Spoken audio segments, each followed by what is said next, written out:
ನಾನಾರು ಕಶ್ಯಪ ಬ್ರಹ್ಮನ ಮಗ, ದಿತಿಗರ್ಭ ಸಂಜಾತ, ಚತುರ್ಮುಖ ಬ್ರಹ್ಮನ ಮೊಮ್ಮಗ. ವಿಧಾತನಿಂದ ವಿಧಿ ಬರಹವನ್ನೇ ಬದಲಾಯಿಸಿ ಮರಣವನ್ನೇ ಮೆಟ್ಟಿ ನಿಂತ ಮಹಾವೀರ.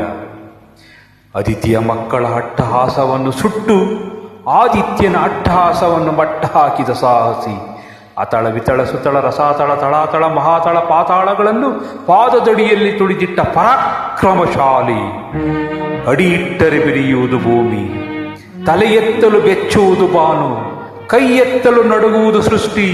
ಚತುರ್ಮುಖನ ಸೃಷ್ಟಿಯೇ ನನ್ನ ಆಜ್ಞೆಯನ್ನು ಪಾಲಿಸುತ್ತಿರುವಾಗ ಎಕ್ಕಶ್ಚಿತ್ತನ್ನ ಮಗ, ನಾ ಜನ್ಮ ಕೊಟ್ಟ ಮಗ, ನನ್ನ ವಂಶವನ್ನೇ ಬೆಳಗಬೇಕಾದ ನನ್ನ ಕುಮಾರ, ನನ್ನ ಆಶಾಜ್ಯೋತಿಯಿಂದ ಇಂದು ನನ್ನ ಮನಸ್ಸಿಗೆ ನೆಮ್ಮದಿ ಇಲ್ಲವೆಂದರೆ ಛೀ, ಇದೊಂದು ಬದುಕೆ, ಇದೊಂದು ಜನ್ಮವೇ, ಎಂತಹ ದುರ್ವಿಧಿ, ಇದೆಂತಹ ದುರ್ವಿಧಿ.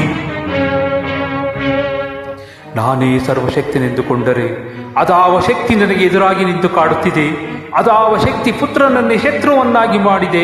ಅದಾವ ಶಕ್ತಿ ಅವನಿಗೆ ನನ್ನ ಎದುರಿಸುವ ಧೈರ್ಯ ತುಂಬಿದೆ. ಅದಾವ ಶಕ್ತಿ ಅವನಿಗೆ ಸಾವು ಬರದಂತೆ ತಡೆದಿದೆ. ಅದಾವ ಶಕ್ತಿಯನ್ನ ಮುಖಭಂಗ ಮಾಡಿ ತಲೆ ತಗ್ಗಿಸುವಂತೆ ಮಾಡಿದೆ.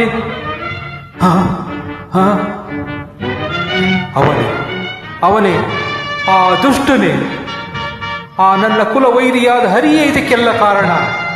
ಎಲವೆಲವೋ ಹರಿ, ಕಪಟಿ, ವಂಚಕಿ, ನನ್ನ ಮಗನ ಹೃದಯಾಂತರಾಳವನ್ನು ಒಕ್ಕು ಅವನ ತಲೆಯನ್ನು ಕೆಡಿಸಿ ಮನಬಂದಂತೆ ಆಡಿಸುತ್ತಿರುವೆಯ? ನಿನಗೆ ಪೌರುಷವಿದ್ದರೆ, ಪರಮ ಪುರುಷೋತ್ತಮನೇ ನೀನಾಗಿದ್ದರೆ, ನನ್ನಂತೆ ನಿಜವಾದ ಗಂಡು ನೀನಾಗಿದ್ದರೆ ಬಾ, ಬಂದು ನನ್ನ ಎದುರಿಗೆ ನಿಲ್ಲು. ನಿನ್ನ ಉದರವನ್ನು ಬಗೆದು ನಿನ್ನ ಕರುಳುಗಳನ್ನು ಮಾಲೆ ಹಾಕಿಕೊಳ್ಳದಿದ್ದರೆ ನಾನು ಹಿರಣ್ಯಕಶಿಪುವೇ ಅಲ್ಲ, ನಾನು ಹಿರಣ್ಯಕಶಿಪುವೇ ಅಲ್ಲ, ನಾನು